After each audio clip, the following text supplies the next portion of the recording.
అమ్మకి బాగా నేను హెల్ప్ఫుల్గా ఉండే అన్నయ్య వాళ్ళు దూరంగా ఉండేవాళ్ళండి. అందుకని అన్ని ఎక్కువ అమ్మకి నాకు ఎక్కువ బజార్కి వెళ్ళడం కానీ చేయడం కానీ. అన్నయ్య వాళ్ళు చదువుకోవడానికి వెళ్ళిపోయారు ఒక ఏజ్ తర్వాత. నేను కొంచెం పెద్ద అయ్యాను కదా, అప్పుడు అమ్మకి అన్ని హెల్ప్ఫుల్గా ఉండేదాన్ని. బ్యాంక్ పనులు కానీ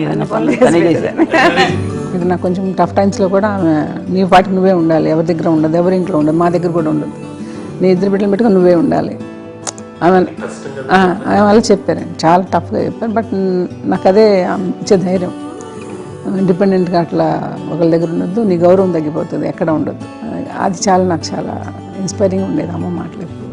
నాకు ఒకసారి కొంచెం ఏదో ఒక డిప్రెస్డ్ ఇదేదో వస్తే అందరి నుంచి నేను ఏదో సెపరేట్ అయిపోయినట్టు ఒక సిచ్యువేషన్ ఏదో వచ్చినప్పుడు అమ్మ నన్ను పట్టుకుని she said I'm there for you always.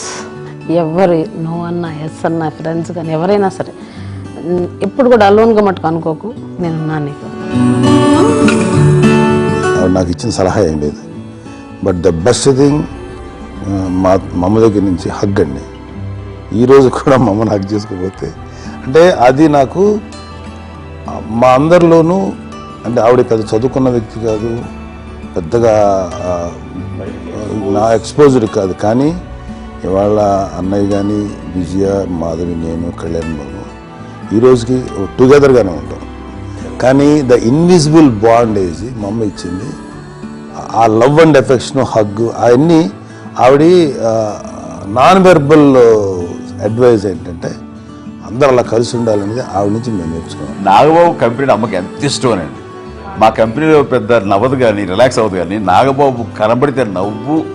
అందులో అత్యంత క్లోజ్ తనే. అది చెప్పే కదా, ఇప్పటికి వాడు ముద్దు పెట్టుకుంటూ దగ్గర లాక్కుంటుంది.